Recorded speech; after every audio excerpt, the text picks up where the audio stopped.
Ok, meus amigos, de volta com Mesa Redonda Futebol Debate. Muito boa noite, Guilherme Camada. Boa noite, Flávio Prado. Boa noite para você de casa. Participe do Mesa Redonda com a gente na hashtag Mesa Redonda no Twitter. Mande seu recado, comentário e também responda a nossa enquete de hoje, que é a seguinte, ó. Olha lá, quem olha terá lá, mais sucesso... Olha lá quantos... tem bastante coisa. Quantas sobra de interação. Vamos lá. Aí você já faz a enquete. Sim. Você pode participar tanto na hashtag Mesa Redonda no Twitter, quanto também no nosso canal do torcedor no 011 994 79 1633. Você manda a sua foto ou o seu vídeo. Olha lá, Mesa Redonda você pode ver ao vivo no nosso aplicativo. E no YouTube também agora, GazeteEsportiva.com no mundo inteiro. É isso aí. E a nossa enquete de hoje é: quem terá mais sucesso em 2019? Fábio Carille no Corinthians ou Jorge Sampaoli no Santos? Essa é a nossa enquete de hoje. E lembrando que também você pode mandar o seu vídeo ou sua foto, já falei, no canal Torcedor no 11 994 79 1633. Já tinha falado, mas beleza. Tá ótimo, melhor assim. Legal. Estamos recebendo hoje o presidente da Federação Paulista de Futebol. Começo do ano começa com o Campeonato Paulista. E o presidente Reinaldo Carneiro Bastos está com a gente. Boa noite, presidente. Obrigado por atender nosso convite. Boa noite, Flávio. Boa noite, amigos queridos daqui. Vamos falar de futebol, vamos debater esse tema que é muito importante para todos nós. Bacana. Perguntas para o presidente da federação, hashtag Mesa Redonda, tá legal? E aí o Guilherme já aciona, fique absolutamente à vontade para perguntar. Boa noite, Celso Cardoso, boa noite, Chico Lang, boa noite, Vampeta, boa noite, Miller. Vamos começar com essa enquete aí. Quem vai dar mais certo? O São Paulo ainda não acertou, tá? Ele tá aí e tal, a coisa está muito bem encaminhada, mas não acertou. Quem dá mais certo, Carille ou São Paulo? Miller, boa noite. Boa noite, Flavito. Para mim, o Carille, né? Já conhece o Corinthians, e o Corinthians eu acho que vai se reforçar bem pelos pedidos, né, de reforço que o Carille fez ao Andrés. O São Paulo, no atual time do Santos, é difícil dar certo, até porque os principais jogadores saíram, né? Em especial o Gabigol, que foi artilheiro do Brasileirão, e o Bruno Henrique está para ir para o Cruzeiro, né? Então acho que o Renato parou, virou diretor. Então acho que o Carille tem maior possibilidade de dar certo no Corinthians do que o São Paulo no Santos, com o time que está do Santos. Boa noite, Celso Cardoso, e para você? Então, eu acho que dá mais certo o Carille, que já conhece o clube, já passou por lá, existe uma maior paciência da torcida, da diretoria com ele. O São Paulo eu gosto de ver no Brasil. O problema é se vão dar tempo para ele fazer os experimentos que ele costuma fazer. Porque assim, o esquema dele pode ganhar de 6 num jogo, perder de 6 no outro. E aqui a gente conhece muito bem a cultura do futebol brasileiro, que não tem muita paciência com isso. Mas se derem chance para ele trabalhar, e material humano, pode ser que dê certo. Mas é trabalho de médio e longo prazo. Vampeta, boa noite para você. Carille ou São Paulo? Boa noite, Flávio. Para mim, cara que não deu certo com Messi, Agüero, Higuaín, Banega, essa companhia toda, 6 meses atrás. Ele foi bicampeão da América com a seleção do Chile. Do Chile, mas eu tô falando recente. Você não fala, então, para mim, eu queria ver o Luxemburgo no Santos. Ia ser uma atração, né? Porque o Vato Paulista, o Filipão no Palmeiras, Carille votando. O Luxemburgo. São Paulo não é atração? Não, é uma atração também, mas o Luxemburgo vai ver jogo lá pra ver ele, pô. Ele cantando pra lá e pra cá. Vai ver lá o zagueiro jogando centroavante, o lateral direito fechando de lateral esquerdo. É uma atração pro campeonato, pro futebol brasileiro, principalmente agora na próxima competição do Campeonato Paulista. Mas o Luxemburgo, se tivesse no Santos. Você falava assim pro Luxemburgo, ó, toma 500 quilos de alcatra. Se você quiser trazer 50 pessoas na comissão técnica, você traz. Tira desse dinheiro aí. Aí o Luxemburgo dizia, o Filipão votou, deu certo, agora eu vou fazer de tudo. Já foi campeão brasileiro no Santos. Ele falou, o Carille tá votando, vamos ver agora quem é bom. Deixa o Fabio assumir o Flamengo, que daqui a pouco eu pego ele no Brasileiro. Bem, boa sorte, São Paulo. Precisa ver, e eu duvido, que alguém do Santos saiba como trabalha o São Paulo. Não tem a menor ideia. Não tem a menor, zero. Eles contrataram um escudo. Se eles pensaram no Dunga, Flávio. E um baita de um escudo maravilhoso, é um nome internacional. O mundo inteiro está falando que São Paulo pode vir. Mas eles não têm a menor ideia de como o São Paulo trabalha. Só para informar, Pérez, seguinte, vou te falar. Ele muda jogador de posição. Então, eu já falei. Tá, muda jogador de posição. Você sabia, mas ele não sabia. Ele muda jogador de posição. Ele é muito ofensivo. Ele deixa o time exposto, mas ele depois vai compactando à medida que o tempo passa. Ele faz um jogo bonito, um jogo bem jogado. O Santos já teve momentos que jogou bonito, mas o ano passado foi uma tragédia. E outra coisa, né? Vai meter o Elano no sub-20 para jogar um monte de casca de banana para ele. Mas tudo bem. Chico Lang, boa noite. Para você, quem dos dois vai dar mais certo? Boa noite, Flávio. Boa noite a todos. Antes de responder, eu quero agradecer a todas as milhares, milhões de condolências que eu recebi pela passagem do meu filho, o Paulinho. Então, muito obrigado, em primeiro lugar, para o delegado, que deve ser o delegado geral agora, com o Dória assumindo, que é o Nico, que me ajudou bastante nos trâmites da liberação do corpo, né? Você sabe que isso aqui no Brasil é uma tragédia, né? Demora muito, mas ele me ajudou bastante. Quero agradecer à Fundação Casper Libero, que me deu todo o apoio, todas as condolências, tudo que podia dar deu, aos colegas que compareceram ao enterro, principalmente você, Flávio, né? E ao presidente Reinaldo, que mandou também uma carta de condolência muito bonita, com palavras muito significativas. Enfim, agora vamos fazer aquilo que, essa frase que já foi escrita há milhões de anos, e o Vampeta deve saber onde está na Bíblia, que o cara decorou a Bíblia. Vamos deixar que os mortos enterrem seus mortos. E é o que nós vamos fazer e vamos continuar a viver. Infelizmente, ele foi tomado por um impulso de morte muito grande e se suicidou. Eu, ao contrário dele, tenho um impulso de vida. Eu gosto de viver, eu gosto de fazer coisas, eu gosto de construir. E vou continuar assim, e se Deus quiser, vai dar tudo certo.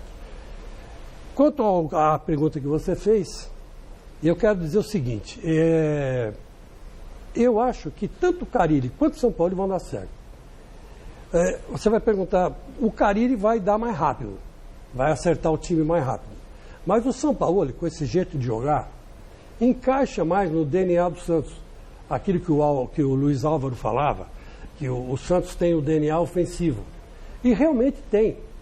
E mesmo que ainda não tenham grandes jogadores, mas vai aparecer algum moleque bom da base, como sempre aparece.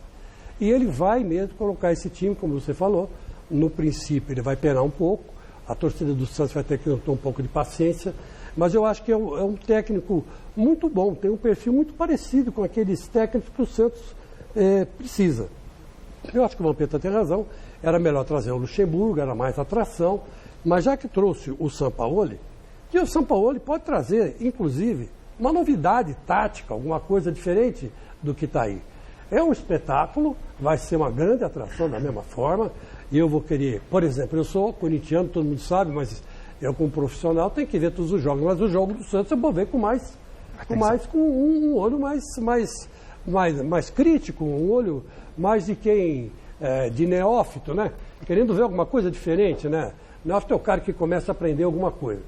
E eu acho que o futebol brasileiro está muito parado, está muito na mesmice. A gente já sabe que o Carille vai fazer, mas não sabe o que o São Paulo vai fazer. Então eu acho que ele é uma aposta. O Santos fez muito bem em trazer, embora eu acho que não saiba também como o cara trabalha, o jeito dele. Não sei se ele vai se adaptar ao Brasil, à praia, talvez se adapte, ou a família dele vai se adaptar no Brasil, ele vai aprender logo a falar português, porque a língua dificulta bastante, né? Mas, enfim, eu acho que os dois times estão muito bem. Se você falar quem vai dar certo, assim, de fora, à distância, repito, primeiro o Carille vai dar certo. O Carille vai com aquele jeito dele, simples, humilde, dono do vestiário, vai trazer os jogadores para ele. E o São Paulo, com certeza, vai tentar colocar o time do Santos numa nova filosofia. Uma nova e velha filosofia, mas a filosofia que o Santos está acostumado a fazer, que é jogar ofensivamente. Então, acho que não foi... Miraram na cabeça, acertaram o pé, mas trouxeram um cara interessante. Não, o cara é um espetáculo, um técnico mundial, bem legal. Presidente, na sua opinião, se fosse responder essa enquete, São Paulo ou Carille? Flávio, eu entendo que foram duas ótimas contratações. O Carille tem uma história no Corinthians. Ele, depois desse segundo semestre difícil do Corinthians, eu acho que traz de volta o torcedor corintiano o otimismo. É um treinador competente, trabalhador. E o São Paulo é uma novidade muito boa para o Campeonato Paulista, para o futebol paulista e brasileiro.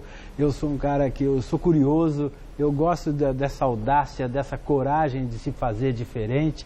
Eu dou parabéns ao presidente Pérez. E eu acho que o São Paulo é um cara que acompanha futebol no mundo inteiro. Você disse que falta detalhes. Se ele acertar, é porque ele se cercou de todas as informações necessárias e garantias para fazer um trabalho no Santos Futebol Clube. Eu estou otimista. O treino do São Paulo é um show. O treino dele é um show. Tem drone, Muito, mais, né? sobe drone, e para, e tem telão. O Carlos Miguel Aidar, quando assumiu o São Paulo, ele foi ver um treino do São Paulo. Ele falou assim, cara, eu fiquei maluco, é outra coisa, é outro mundo, é outro mundo. Ele é o discípulo mais direto do Eulóco Bielsa, que é um Se você vê o revolucionário. treino do Carpegiani, então você vai com hospício. O Bielsa, Vê o Carpegiani dando treino aí. o Bielsa é o cara que é o inspirador de todo mundo. O Bielsa é muito bom. É o inspirador de todo mundo, inclusive do Acho que de Guardiola. louco ele não tem nada, né, Flávio? Quando o Guardiola tem alguma dificuldade, liga pro Bielsa. Quando o Osório tomou aquele 6 do time do Chile, ele veio aqui na Argentina beber da fonte do Bielsa, que é o louco Bielsa. E o Sampaoli é o maior súdito dele. Ele ficava espionando os treinos do Bielsa e tal, de longe, e tentava aprender, tentava fazer um monte de coisa, mandava bilhetinho, fazia um monte de coisa para poder se aproximar dele. Então ele é o mais... Quando a seleção chilena demitiu demitiu não, né? O Bielsa, quando ele saiu da seleção do Chile, chamaram imediatamente o Sampaoli e eles deram uma sequência. Então realmente era outro futebol chileno, hein, gente? O futebol do Chile mudou de cara com essa gente aí. Ô Flávio, e só para agregar o que você está falando, ele só foi parar na seleção chilena também, não só pela semelhança com o Bielsa, mas também pelo belíssimo trabalho que ele fez com a Universidade do Chile. Sem dúvida. Campeão da Sul-Americana, apresenta futebol bonito, vistoso. É verdade, eu tinha até esquecido da Universidade do Chile. Quando apareceu o atacante, que atacante? O Barcos. Foi o destaque daquele time. O Barcos brilhou. Mas uma coisa que eu ia te falar, e também é um desafio para o próprio São Paulo, porque até agora nenhum técnico estrangeiro, a bem da verdade, deu certo no Brasil. O Vargas, na verdade. Vargas. Você pega aí o Osório, você pega o Aguirre, quem mais teve por aqui? Teve do Flamengo, que é da seleção... Rueda. E todos eles não deram certo. Mas não dá, né? Aqui não tem jeito. Não Então, dá, os caras querem... Vai ser um desafio pro... Eles não querem treinador, eles querem um escudo, pô. Aliás, chegou o escudo do Corinthians. E que belo escudo, hein? Vamos ver. Foram 2 títulos paulistas, um brasileiro e uma espera de 7 meses para a volta de Fábio Carille ao timão. Na chegada dele ao Brasil, a alegria de retornar para o clube que o revelou era grande.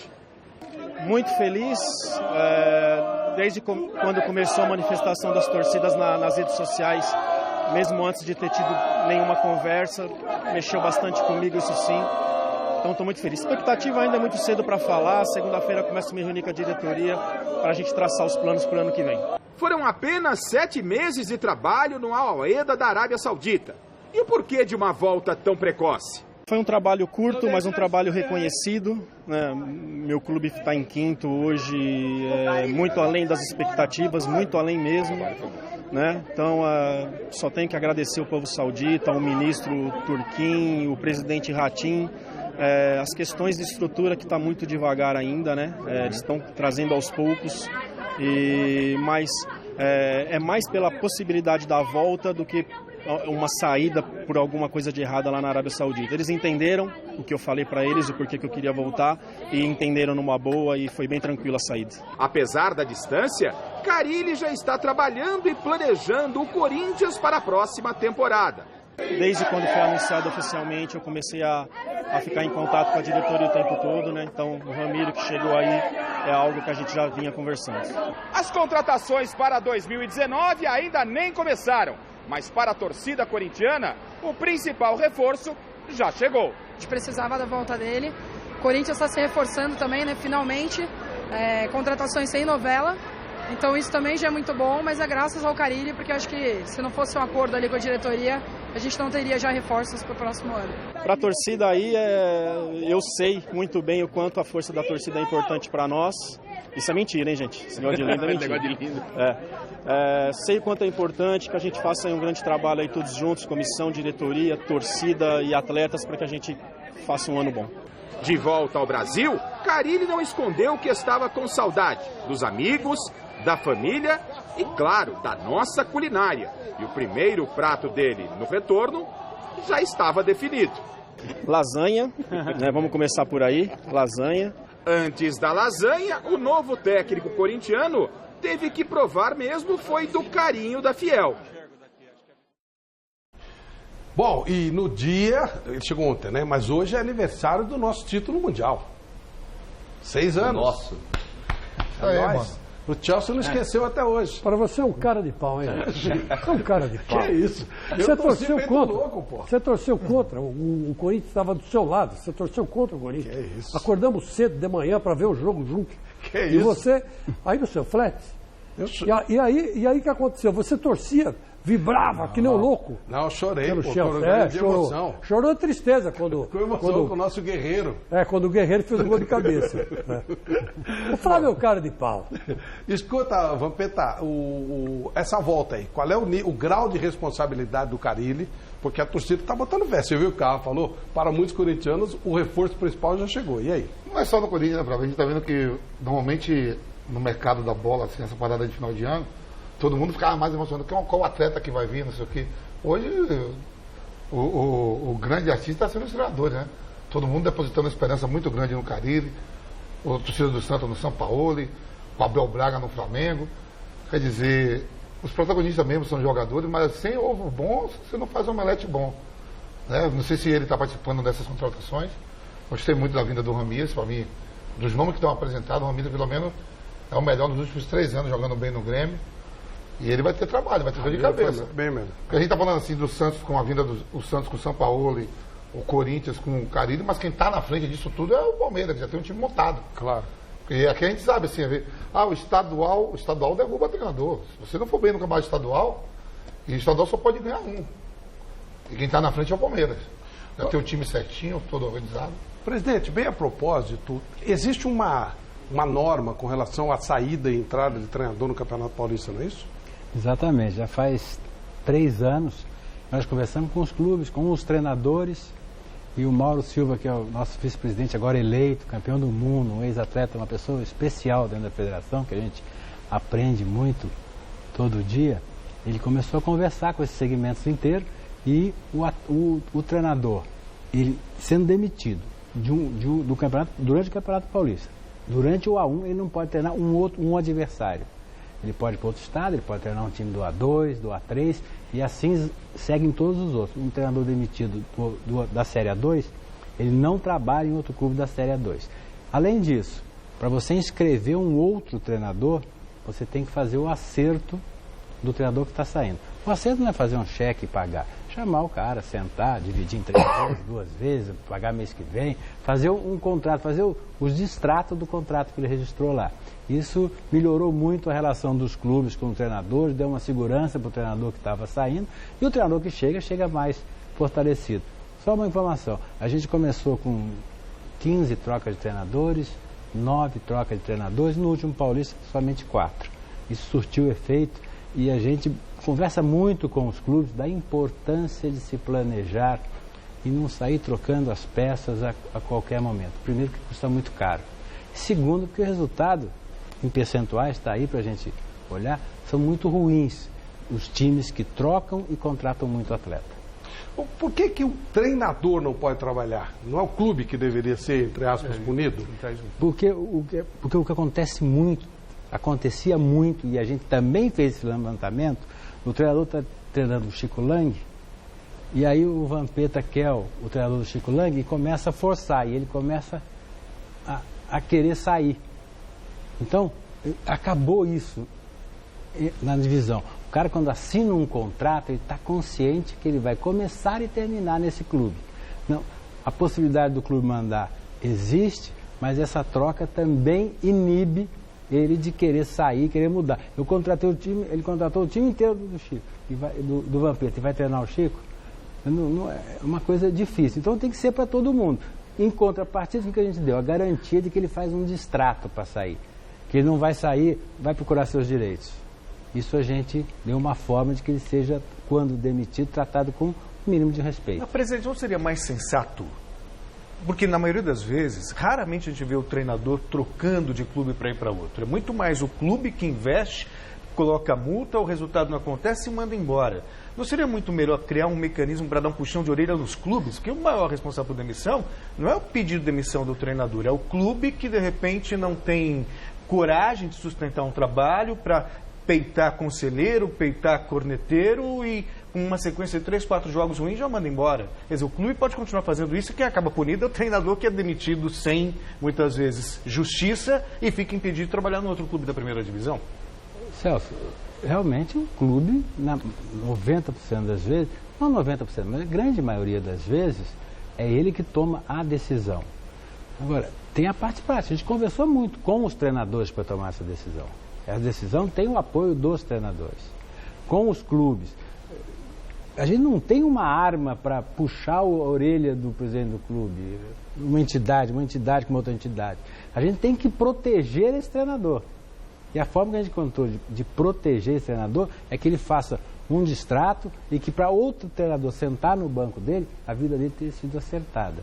A gente quer evoluir, quer melhorar, ouve todo mundo, se tiver sugestão a gente modifica, a gente melhora, mas nesse momento o que surtiu efeito, tanto que a gente caiu de 14 para 4, foi essa atitude que a gente tomou. Mas a evolução é uma coisa normal na vida, a gente vai ter que crescer, melhorar. Eu acho que a gente não fala nada do fair play financeiro no Brasil. Nenhum clube brasileiro tem um orçamento para seguir. A gente precisa pensar nisso. E para pensar nisso, a gente tem que pensar o futebol brasileiro como um todo. Como é que você está na Série A do brasileiro, estou falando dos times pequenos e médios, com 40 milhões, e cai para a Série B com 4, e o da B com 4 cai para a Série C com 0. Como é que você vai fazer uma regra de fair play financeiro se os números são tão diferentes assim? Discrepantes. Presidente, se essa Black Star que fez uma proposta, a gente não sabe detalhes, mas seria uma empresa mais rica ainda do que a Crefisa, ou que colocaria mais dinheiro do que a Crefisa. Se ela entrar no Palmeiras, vai gerar um desequilíbrio enorme, e parabéns ao Palmeiras. Mas o senhor entende que isso seria ruim? Nada é ruim. Nada é ruim. Qualquer empresa, principalmente no futebol brasileiro, que está reconstruindo a sua imagem e queira botar um dinheiro deste tamanho num clube no Brasil, vai significar uma diferença grande, sim, no primeiro momento, mas vai forçar as outras empresas a investirem no futebol, vai forçar os clubes a se organizarem para poder receber um investimento desse tamanho. Agora, que cria uma disparidade, é claro que cria. Mas eu acho que o Palmeiras precisa pensar muito e tem um grande patrocinador. E o Palmeiras é um clube que já, como o Vampeta falou, já está diferente. Ele já começa diferente. Então, eu acho importante o investimento no futebol. Agora, já existe uma disparidade hoje. Ela vai aumentar. Agora, futebol é também dinheiro, mas não é só dinheiro. Precisa fazer um trabalho sério e muito profissional. Bom, o outro treinador que chegou hoje foi o Jorge Sampaoli. Vamos ver como é que foi a recepção ao técnico argentino, que deve ser o novo técnico do Santos. A torcida do Santos fez festa para a chegada do novo treinador.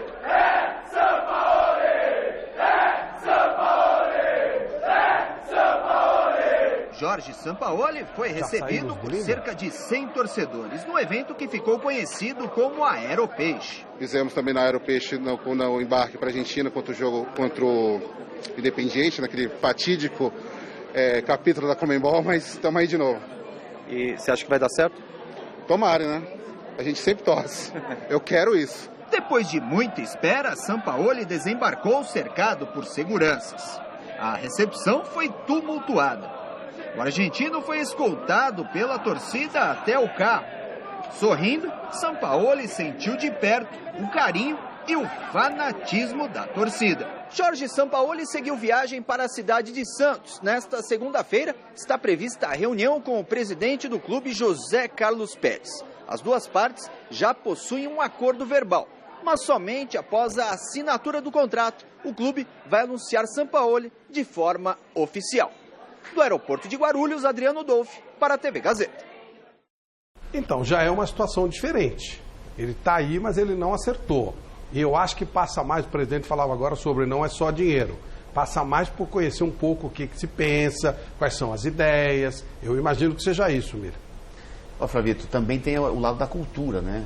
Ele é um treinador sul-americano que ele conhece pouco da cultura brasileira, né? O Santos tem aquele perfil de revelar e gostar de lançar 5, 6 jogadores da base, em especial no Paulistão. Tem que ver se ele também tem esse perfil, que ele é um bom treinador, discípulo do Bielsa, que para mim é um excelente treinador, nós sabemos disso. entendeu? A consagração dele foi na seleção chilena. Também todo mundo sabe disso. Agora, ele está vindo para um futebol totalmente diferente do que ele está acostumado. Ele tem a cabeça europeia. Sim, a mentalidade Sevilha, dele é totalmente né? europeia. Não? Então, é claro que eu não torço contra ele. Não, absolutamente. Eu acho um bom treinador. Agora, com o time atual do Santos, é difícil ele dar certo. Por conta da sua mentalidade que está muito avançada, entendeu? Agora, se o Santos der... Isso aí mesmo. É isso que não está... Exatamente. Então, ele está à frente da mentalidade da diretoria do Santos. Se o Santos der jogadores, como o Celso disse, para ele, aí sim, aí ele desenvolve, aí o time joga para frente e aí ele faz um bom trabalho. Flávio, tem outro problema, Flávio. Isso que o Miriam falou é muito importante a gente frisar. Na América do Sul, somos 10 países. É o Brasil, que fala português, e os outros 9 falam castelhano. E tem outra coisa, se nenhum treinador estrangeiro deu certo aqui, nenhum brasileiro deu certo nos outros 9 países também. Então, treinar na América do Sul não quer dizer que ele está apto a treinar no Brasil e vice-versa. Treinar no Brasil não significa que vai dar certo na América do Sul. Então, é um desafio. Agora, estamos correndo risco com um baita nome, né? Eu gosto dessa ousadia. Agora, o Sampaoli, ele tem umas coisas assim, ele tem umas ideias que eu não... Ele, como eu falei, é gênio. Gênio você fica meio assim. Por exemplo, por que é que ele indicou o Ganso para o Sevilha? Até hoje eu não entendi isso. Não, na época o Ganso vivia um bom momento. Como é que o Ganso vai jogar no Sevilha? Eu falei, gente, o Ganso é um morto, ele tem habilidade. Não, isso era a sua ele não vai jogar nunca no time europeu. Ele é reserva do Amiens. Não vai jogar na Europa nunca. Não tem perfil para jogar na Europa. Se ele pedir o Ganso de volta, aí você vai ficar mais louco aí. Não, aqui joga. Aqui o Ganso deita. Aqui no Brasil ele deita. Agora na Europa não. Mas ele pediu pro time na Europa. Se ele pediu pro Santos, ok. Mas muito provavelmente, Flávio, ele via no Ganso a qualidade com a bola nos pés, a capacidade de enxergar o jogo. E achou que talvez, como treinador, ele conseguisse fazer com que o Ganso tivesse a disciplina tática necessária. Não conheceu o jogador. Mas talvez ele apostou na capacidade dele de converter o atleta. Depois ele largou o Sevilha, que estava com a vida maravilhosa, e pegar a seleção da Argentina, que era impossível de fazer alguma coisa com uma seleção de maluco, não tinha nem presente na AFA. Pô, ele está fazendo umas escolhas muito A seleção da Argentina não tem jogador.